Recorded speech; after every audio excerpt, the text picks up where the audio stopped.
Okay, so I'm making this video to present my research, right? And topic is psychological advantageousness. You know, I'm an artist, so I want to mix it all together, you know? All right, so.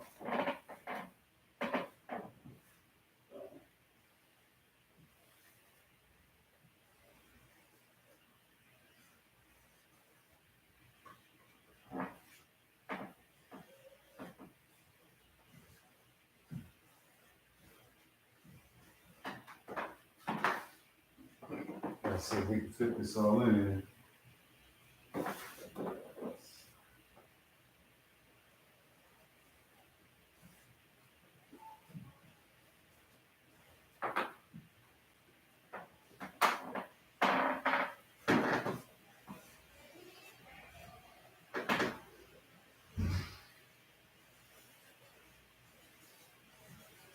It's a long word. I probably should have started to the left, but it's cool.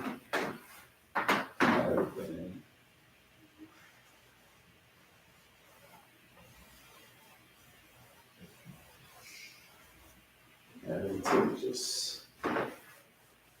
Yes.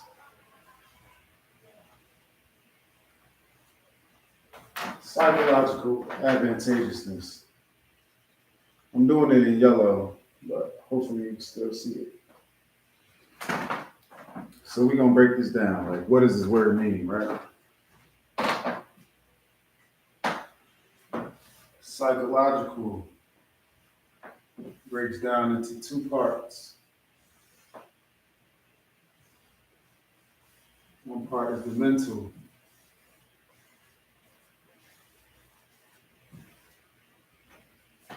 Next part is the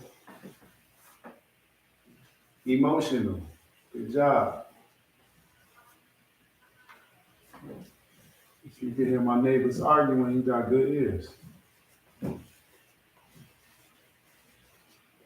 Mental and emotional. Okay, let's break this down a little bit further, right? Mental breaks down. I might not have space for everything. Well, I probably need a smaller brush. Yeah, I need a smaller brush.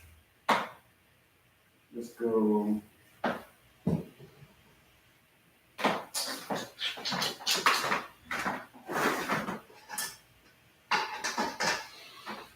I'm gonna use this. It got a little bit of black paint on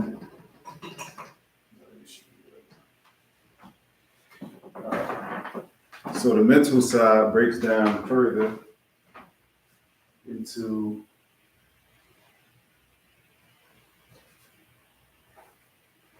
cognitions.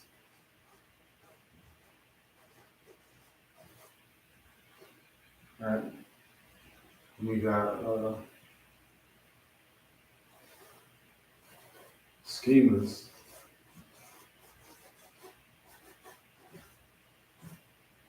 We got beliefs.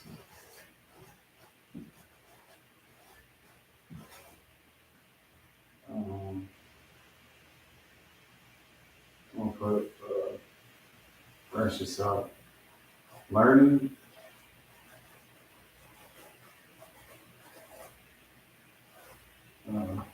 Memory.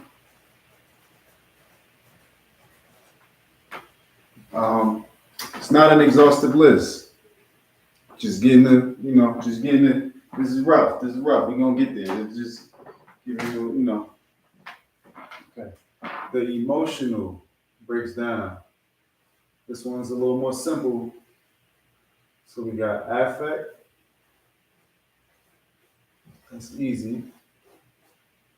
And we got the other one, which usually goes with affect, as good job, move.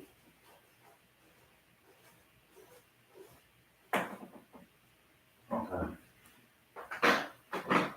Now you might be wondering, why are we doing this on canvas? Good question. That question will not be answered today. But it's good that you have the question. Sometimes that's the best part. Just sit with that for a second. Okay, so far, let's review how far we've gotten.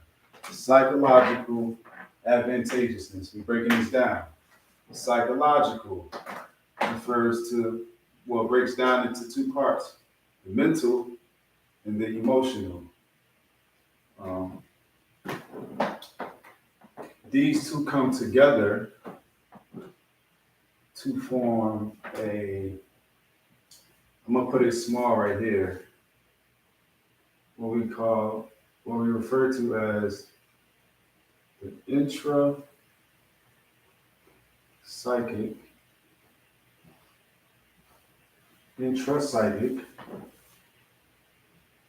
infrastructure.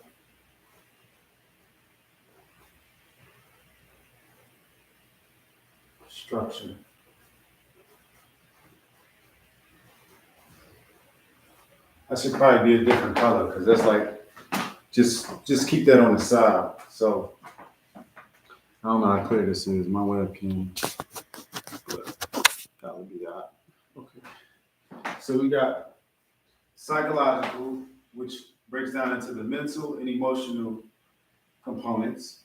And the mental and emotional components combine to form this intrapsychic infrastructure, the makeup of our minds, right?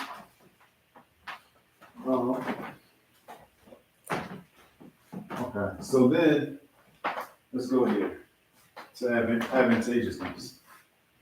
Advantageousness, the root being advantage, and then this usness. So we're going to go like this. This usness, advantageousness, ness is just saying like how much. How much of an advantage does your mental and emotional intrapsychic infrastructure provide to you? Okay. Advantage, since we're looking for other words, we want to break this down. I guess a synonym could be favor. In the description, I use the word favorability, just for the sake of like finding synonyms to help, if it don't hit one way, maybe it hit another. But favor, advantage, same difference. How favorable is the setup or the configuration of your thoughts and your feelings for you? That's what this is about. This comes from, or as I guess I would group this in with more like positive psychology, what's going right with the person, what are the green flags. So if you compare 10 people whose mental and emotional intrapsychic infrastructure confers the most favorable circumstance compared, within that 10 people, within that group. So where do we go with this? There's a missing piece to this, right? Why are we even talking about this? There's this outcome variable that I'm going to put here.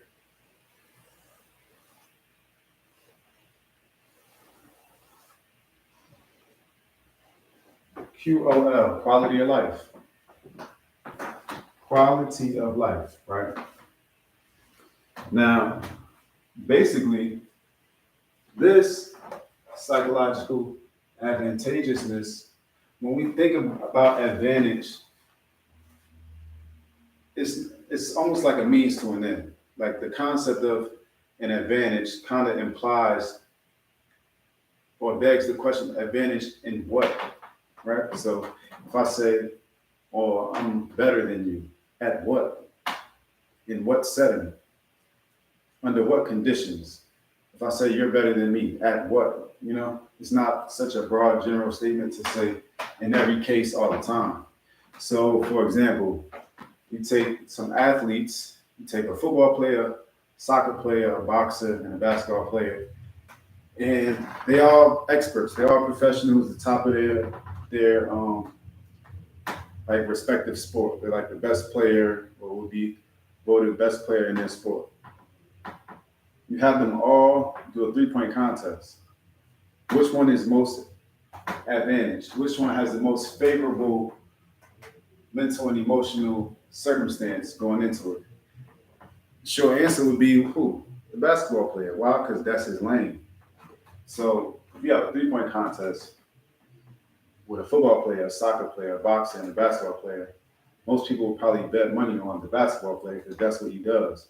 If it was a boxing competition, you might pick the boxer. So there's something about their training, which we can even break down training into. So there's the experience of training. I want to put this here, experience, because this variable is married to the mental and emotional intrapsychic infrastructure. These two play off of each other, but they're distinct. So in that training, they're taught, how to bob and weave, jabs, uppercuts, hooks, all that. That training changes the person on the inside, and that's the point. You can go through all the trainings, right? But if it don't register and you don't internalize it, and it doesn't affect how you see the world, it's kind of like it just went in one ear out the other. I just wrote this,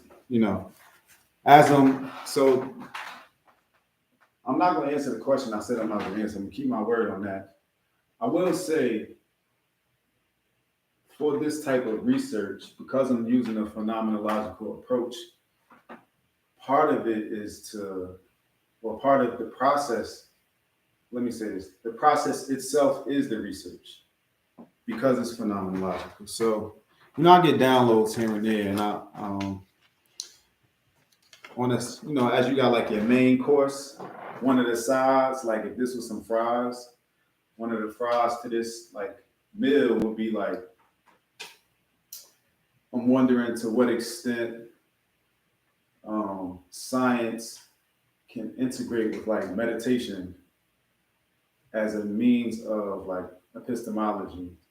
So like when I'm getting these downloads, it's not necessarily because I am reading texts about psychological advantageousness.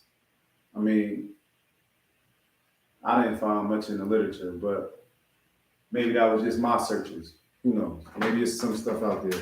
It's neither here nor there. I'm an artist. I'm not worried about if you painted an elephant before I paint an elephant. I'm gonna paint my elephant, right? So, but anyway, long story short, this other concept came up, right? So when we break down psychological advantageousness, we get this mental and emotional intrapsychic infrastructure that's only half of this picture because this is going on inside the person. The advantageousness is based on the relationship between that person and their environment, right? So the sense of favor isn't, well, in most cases, it's probably going to be relative. Like you might be most advantaged in basketball, but not in football, or most advantaged in the classroom, but not in the streets. Or you might be most advantaged in high school, but not in college, because the environment is different. And therefore, since the relationship between your environment or your experience and what's going on inside of you, sometimes there's like discrepancies or there's mismatches, there's conflict, sometimes it's harmony. That's going to affect quality of life, which is the most important thing. What is the quality of your life? Is it good? Is it bad? Is it enjoyable? Are you miserable? Are you depressed? Are you anxious? But I like to say, going back to the side is that this,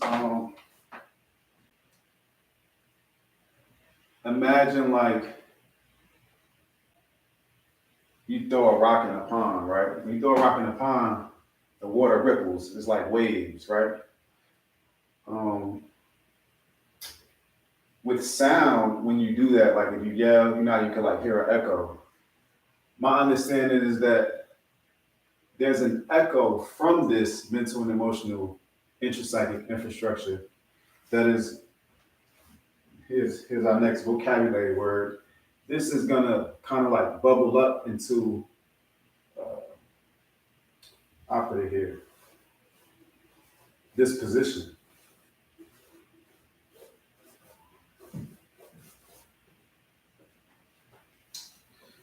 I'm gonna just write the whole quote because I might throw this sticky note away.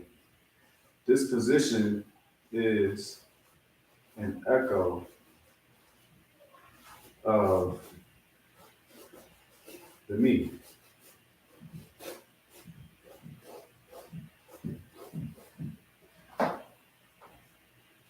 Why or how?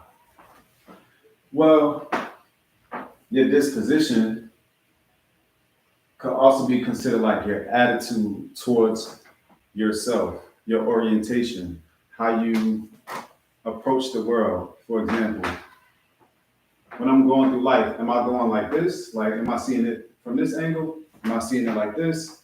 And am I seeing it like this? Am I seeing it like this? Am I seeing it like this? So all of these different postures that I can take as I'm experiencing this, all these different arrangements or configurations of my thoughts and my feelings will produce different level of favor, which is going to change the quality of my life. I might realize I've been going through life like this all the time because of, here's a hot, buzzword, trauma. I may have experienced the trauma early in life, which affected my mental and emotional intrapsychic infrastructure, how I set up my default settings for my mind. And therefore,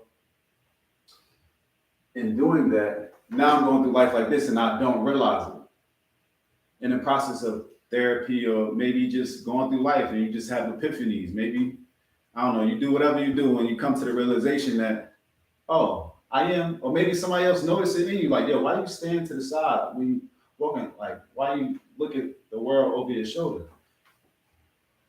In the process of becoming self-aware, then I can have the option to change, and maybe I want to approach life like this, right? Which might affect my favor. This might have benefits. What's the benefit of this? This is favorable as a child or whenever the trauma occurs, even as an adult, because this is my protective. It's no different from doing this. Somebody go through something, they might do like this, right? The situation is over, but they still like this because they don't know when it's going to happen again, if it's going to happen again. So then they go years through life like this all the time. But now this is a different disposition. I'm guarded, right? This is a different arrangement of my thoughts and my feelings because now my schema is the world is dangerous. I need to be protected. I need to keep this arm up. If I let this arm up, who knows what'll happen? Last time I got caught slipping, I'm not getting caught slipping again. That's thoughts and feelings wrapped up together. The echo of those thoughts and feelings that I've internalized is my disposition, my posture. Now, clearly in that situation, I can form a disposition which can reverberate back into influencing my mental and emotional intrapsychic infrastructure because it happens so fast. If there is some experience that precipitates it. So it's a two-way street. You just need to have an arrow going both ways. It's a two-way street. Any questions?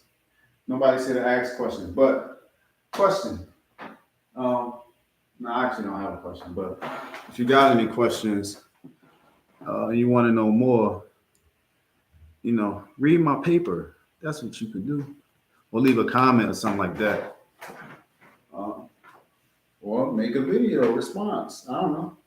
Y'all do what y'all do. I wrote this other quote, but I'm not gonna use this paint for it. Yeah, I'm gonna use paint. I'm gonna stick with the paint. It's kind of like a sidebar, so I'm gonna just put it on the side down here. This is quote. You probably heard it. It's this notion of taking up real estate. Taking up real estate in the mind.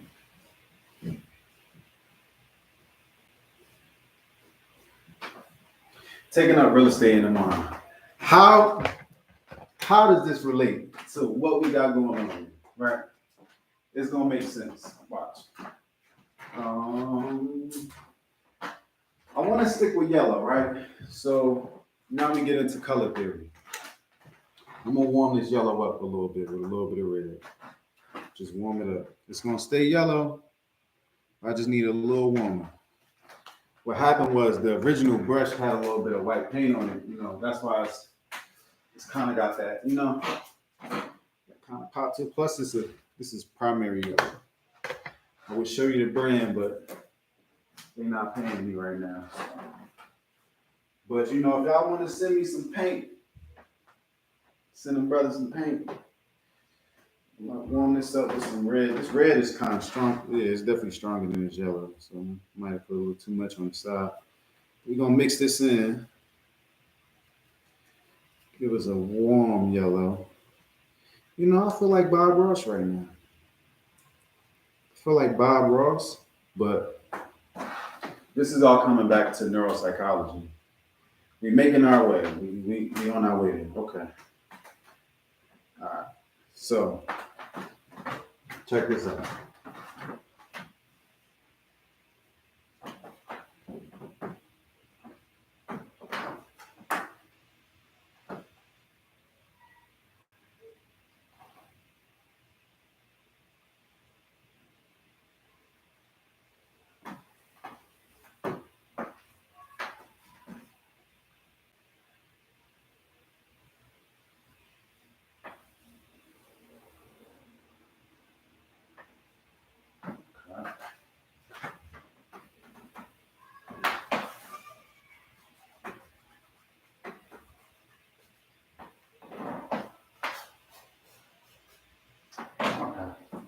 So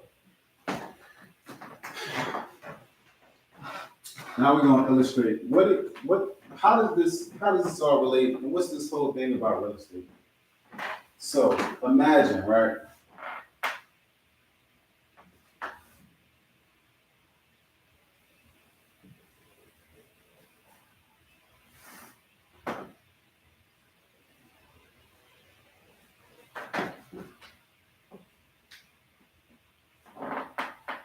Imagine you could look inside someone's mind, right? If you've ever, you know, seen any of my other writings or read the paper or just heard me talk about this concept, I like using the example of the movie Get Out. In the movie Get Out, you know, she stirred the tea, he went to the sunken place. That's basically what we want to do. So imagine we can like Blue's Clues this canvas and like jump into the mind of this person. Let's say it's hairline, let's say top of their head, somebody. Okay. Right, we're gonna jump into this person's mind. Right. Okay. In their mind, there is something called. I'm gonna just put the words on the side and then we'll get there.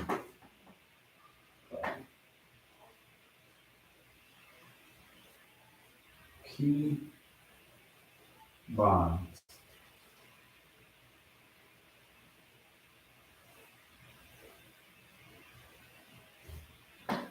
Key bonds. And so, if you've ever played video games, you know key bonds basically regulate what each button does. So, boom. Let's say we got a controller. I'm not gonna make it look exact because anything easy. So you got a controller, right?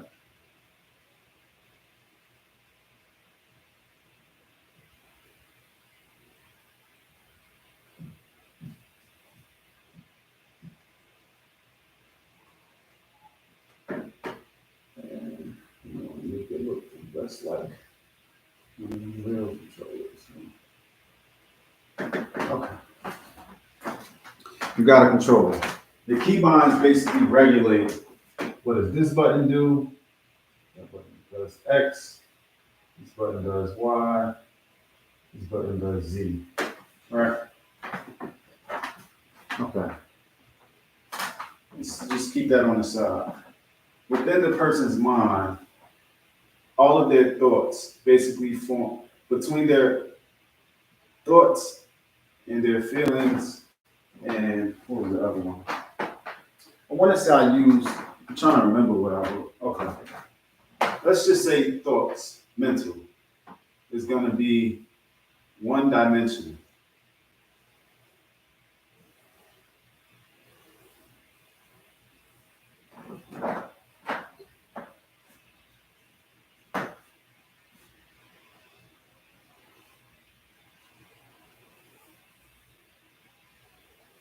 All right, so this is, imagine you doing basically like a graph.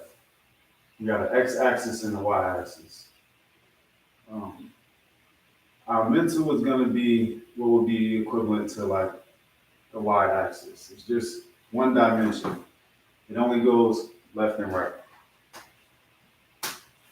Well, I guess you go up and down, but yeah.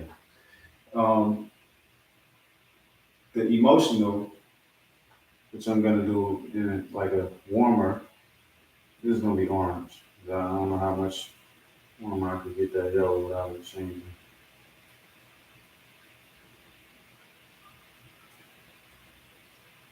If the mental is our vertical lines, our emotional are the horizontal lines.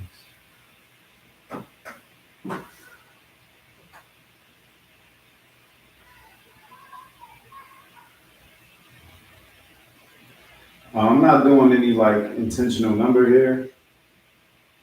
I'm really just trying to get this out of my head and on this canvas, and then we could probably talk about it after.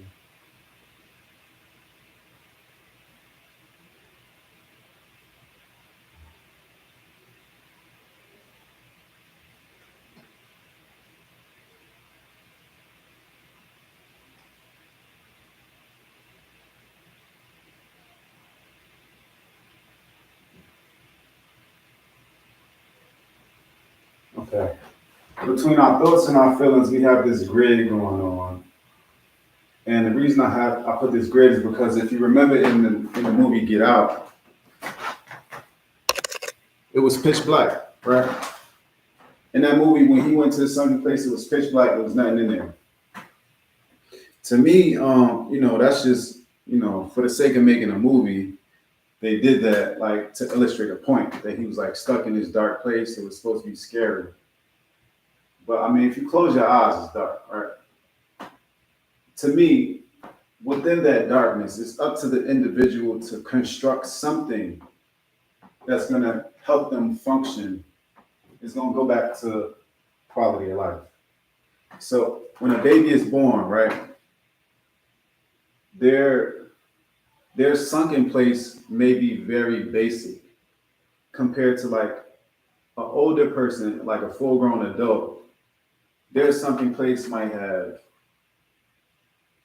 It's similar to like when people say like your room is a reflection of your mind state, or like people have this visual image of like a garden that they see like that. My mind is a garden, so I gotta protect like what content I consume and stuff like that. Within the mind of like a full-grown adult compared to a child, like a newborn, I'm willing to bet. I guess I intuitively feel that there's a certain level of complexity that the adult's mind is going to have that the child's isn't because of the development. And when you think of human development, like crawling, walking, childhood, adolescence, adulthood, there are stages. The stages that you're going through from your experience, going back here, remember this is married to this. As you go through the experiences, it changes you as a person on the inside. When it's changing you on the inside, it's changing what that construction looks like. That's why we call it the intrapsychic infrastructure. Infrastructure is basically like the scaffold, like the arrangement, the setup, the conditions. Intrapsychic is just saying like in your mind, like inside here, not physically, but like on a mental and a spiritual level. There is a Z axis. So if mental is the Y, right? Mental is Y, emotional is X. These may be switched in the actual paper. There is a Z. And the Z basically gives us depth. Because right now we have up, down, left, right. Which, I mean, you can still like produce some image on there. It's just not three-dimensional. So we have this y-axis, which I'm going to make close to the red, like the red orange. And it's gonna have diagonal lines like this. And these diagonal lines basically give us, like I said, depth, like distance, you know.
Okay. So think of it like, think of it kind of like coding. If you had to code a website, when you code a website, you got to do everything from scratch. There's nothing there. So anything you don't add does not exist. When you in that position, it's kind of like the things we take for granted might not be there, like a home button or different things that when you go on websites, most of them have them, even like a toolbar at the top. Somebody has to create the code to put that there to make it convenient for us to take it for granted later. Same thing happens within individuals' minds. How you set up like your mental space, it's not going to be nothing in there that wasn't put in there some way, somehow. Whether we talk about like, memories and mannerisms or even dispositions or like certain things that are passed down through the DNA, through blood, like maybe there's a certain inherent default setting or like certain aspects of it or a certain level of complexity that certain people are born with. But then you got the social side. It's like through interactions with other people, we kind of learn like, oh, maybe I do need boundaries, right? Because that might be something that people don't have. And if you don't got boundaries, like if you don't have a conception of boundaries, it's going to be difficult to manifest an experience of boundaries. They kind of go hand in hand. Um, so right now we just have these diagonal lines going up to the right. But I'm saying all that to say, at some point, we're going to need diagonal lines going down to the right. Like we went up that way, we're going to need some crossing the other way. But I want to leave that out at this point because I think, intuitively, as I'm going through this, it feels more real to me to do it this way because that may develop later in life, and I want to show it like with some notion of like development. Like, yeah, we got these 3 dimensions now. We won't get to add another line until maybe that person finds some error with this one. Like people tend to keep going, doing whatever they're doing until they hit like a brick wall or something goes wrong. Then they're like, oh, all right, now I need to change. So even like just having the one might be good enough to some extent. When you think about like babies cry for anything. They cry for everything. Like that's their only, like that's their only move. Like peeing on myself, I gotta cry. Or I'm hungry, I gotta cry. Or I want your attention, I gotta cry. I don't have too many more options, but after a certain time when I might develop like more ways of like talking and interacting with people. So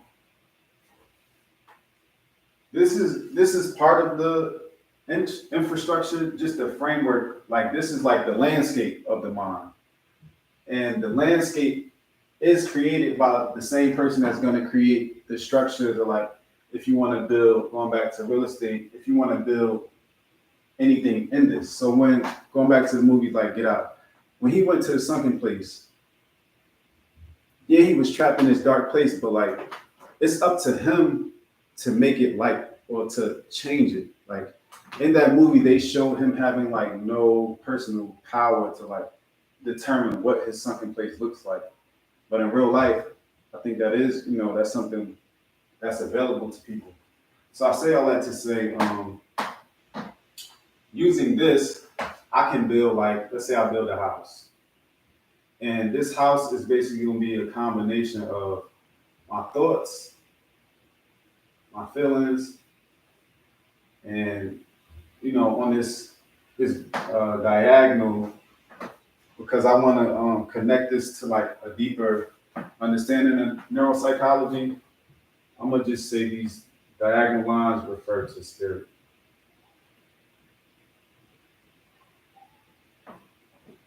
And spirit, I think, is like almost like the ether. It kind of flows through the whole thing, being a spiritual entity experiencing thoughts and feelings. Like at the root of all of this, there's the assumption that we have a soul. So I didn't say that at the beginning, but that is the assumption. So when I think about like where all this came from, the assumption is that everybody's born with a soul, right? But like, if that's the case, then what makes one like experience of life better than the other? Like, what makes this soul's quality of life better than the next soul's quality of life? So this is just a way to compare them. I'm not gonna get too deep into the assumptions. Again, that'll be like in the actual. I mean, pretty sure I talked about that in the paper, but that's like another side thing. So let's say in my mind, I build this house. And this house is made of my thoughts and my feelings. And this house can only be constructed within the dimensions, like within the dimensions of my thoughts, feelings, and my spirit, like, or my soul. I want to separate spirits and souls at some point, but for, temporarily, they can be used interchangeably, but they're not the same thing. So how do we get to like key binds, and what does this have to do with real estate in the mind? So this house in my mind is basically what I'm using to go through life. The body is a vessel, right? So my soul has to rest somewhere. It has to have some mechanism by which to control this body and to interact with all others, like everything in the world that's not me, not I. And so this connects to real estate, because usually when people say like, oh, that's taking up real estate in your mind, it's like you letting yourself be bogged down and like bothered by something that happened. You spend a lot of time doing mental gymnastics, thinking about shoulda, coulda, wouldas, and why this happened, why that happened, this, that, and the third, etc.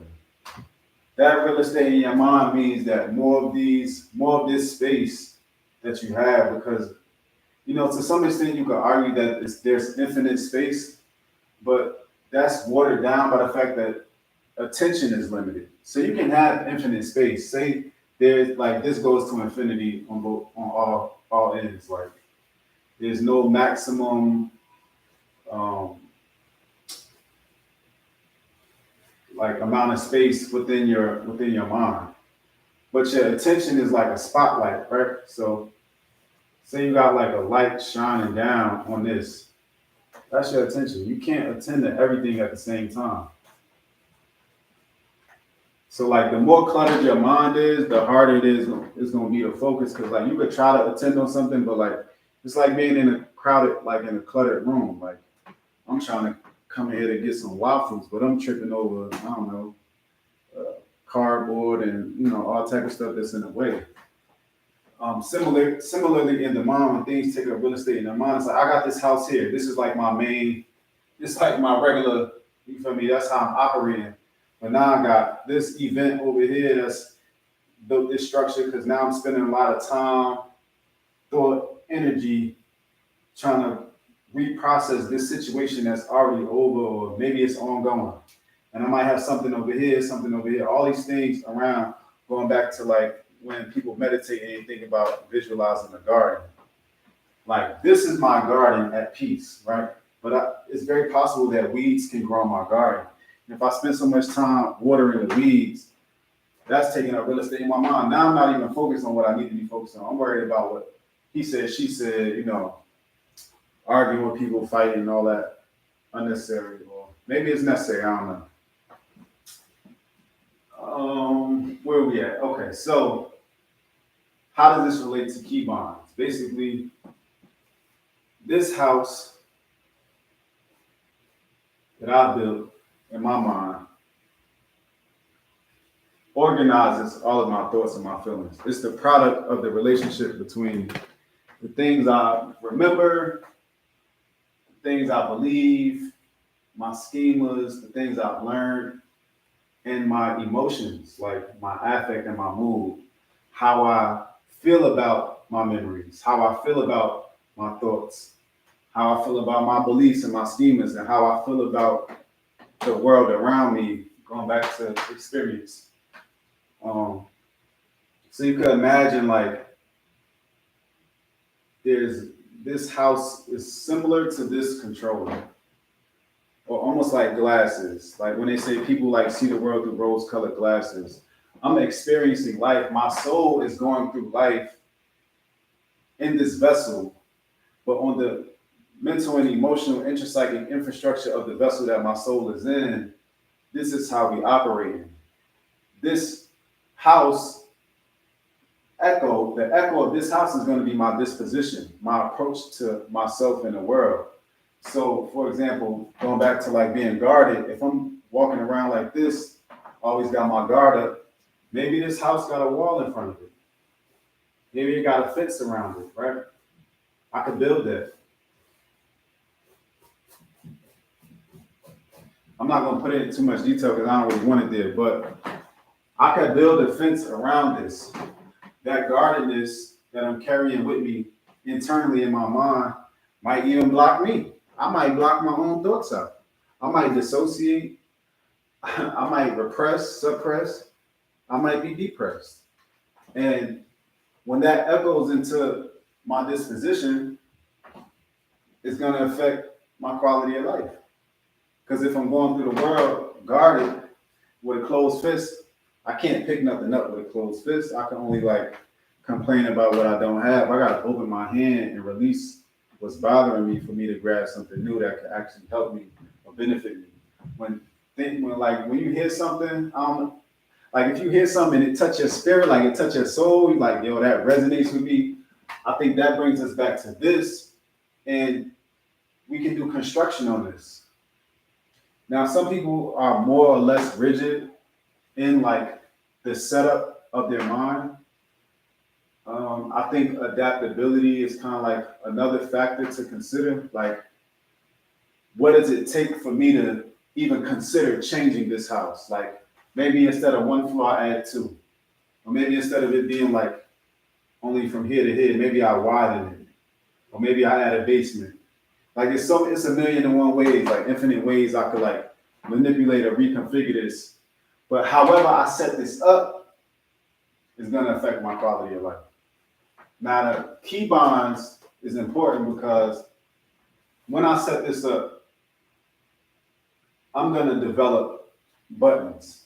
Everybody knows that saying like, oh, they pressing your buttons, they getting under your skin, they trick, or talking about triggers. Triggers, buttons, getting under your skin, it's all very similar. It's no different from playing a video game. If you play a game, usually there's a screen, right? The game is connected to the screen through like a console. So the console is the middleman. The screen is just an image, is a reflection, an echo of what button was pressed, right? So if I press this button, it might make my character on the screen jump.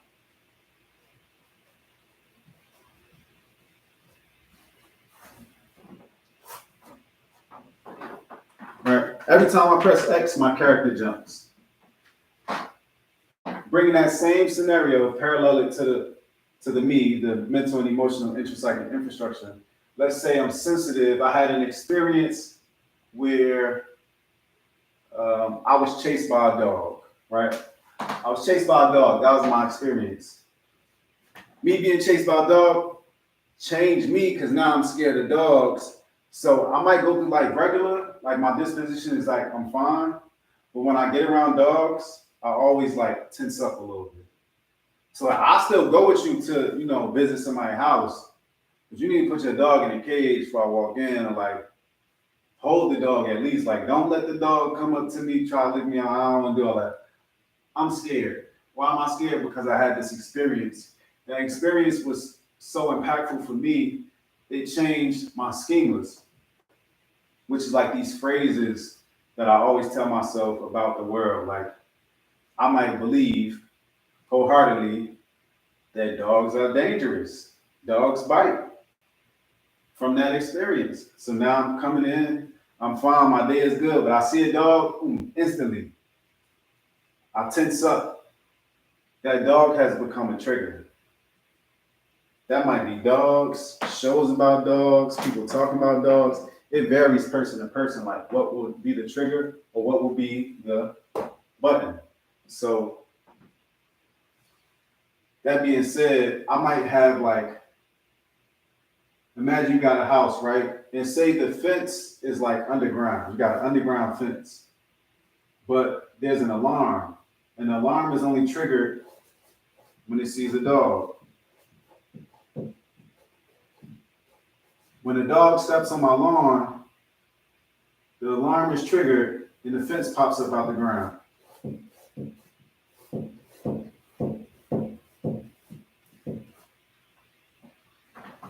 That's my button. Seeing the dog. Same thing happens with words. Maybe it's not seeing the dog. Maybe my button is you telling me something about myself, like, I don't know, if you say I'm ugly or something. Now, for a person that actually feels like maybe I am, maybe I'm not sure. Maybe I've been told that I've had experiences where people told me that may be a button. A button could also be anything. Like you probably could imagine like buttons that people have. And then there's these responses or changes that I have to do internally to compensate for like dealing with that button when that button is pressed. Now, key binds basically is like the connection between the button, the bond between the button and the action, or the reaction from pressing it. So on a video game, you can go into the settings, and instead of this button being connected to someone jumping, you can say, matter of fact, this button means something else. Or I can make this button over here the jump button. And there's plenty of videos, even from like kids and adolescents and teenagers, that I guess most commonly on like PC games, where like they'll have videos about what's the best keybinds to play Fortnite, to play this game, that game. And a lot of it comes down to like the ease with which I can press that button. Not on a controller, most of the buttons are like right here, but still some buttons, especially depending on like how big your hand is or like how you hold the controller, some buttons may take you half a second to press, whereas other buttons might take you like 5 seconds or not even 5, a whole second to press. So the time it takes you to press the button might be related to like how often you need to press the button. Like you might want the buttons you need to press more often to take less time to press, like the shoot button. The shoot button is right there by your index finger. So usually in like shooting games, it ain't far to get there. But if you had to like use the toggle button, which uses your thumbs to like flick up to shoot, it's kind of like on Madden, like when you had to use the hit stick. For a long time, I mean, I would rather just tackle with square, like on a PlayStation or even on Xbox, tackle with, that I think it's square on both. If I tackle with square, that's much easier to press than like I gotta toggle up the this part. I gotta lift it up to do a hit stick. Like just give me a regular tackle.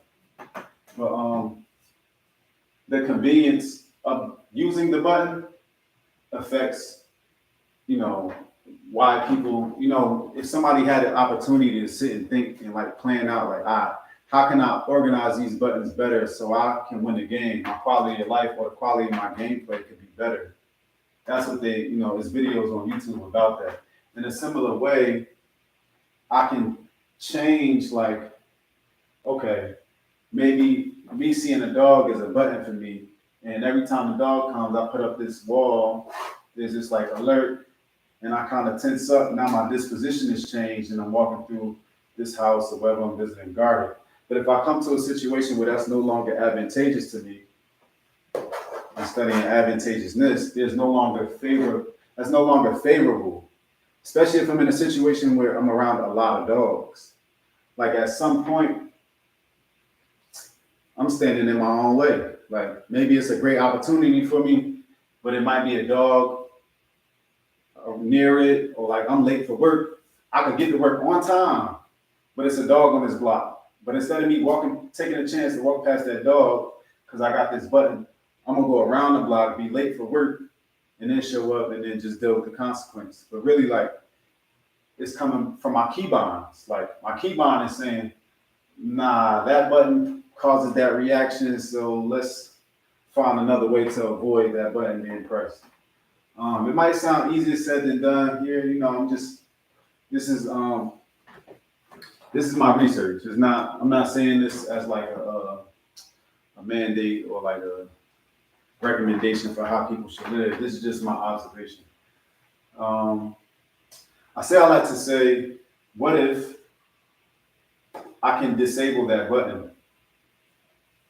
Which is what people do in therapy. I mean, when you extinguish a fear, you kind of like, it's basically equivalent to disabling that button. Like, I need to get to work on time. That dog lives at that location. So every day, either I'm gonna have to get up earlier and go around out the way to do that, or eventually I might add, that part that we didn't add before, which is the diagonal lines going down to the right. I'm not gonna put them exact, but you get what I'm saying. Me adding this new aspect, I may be able to reconstruct my house. It will help me visualize reconstructing this house, rearranging the connection between my thoughts and my feelings, and then that would change like my quality of life, because it's going to change how I carry myself, basically. Yeah, that's where I'm at. This is the how far I've gotten with my research. There is a way, like, because this sounds to some might sound like more philosophical than like neuropsychological. I'm gonna save the neuropsychological part for another video. This is just more like the conceptual part, which is equally important. But, yeah, that's it. Got any questions? Anything? You could save them, or you could ask them. I mean, it is what it is. But yeah, that's where we at. And yeah, psychological advantageousness.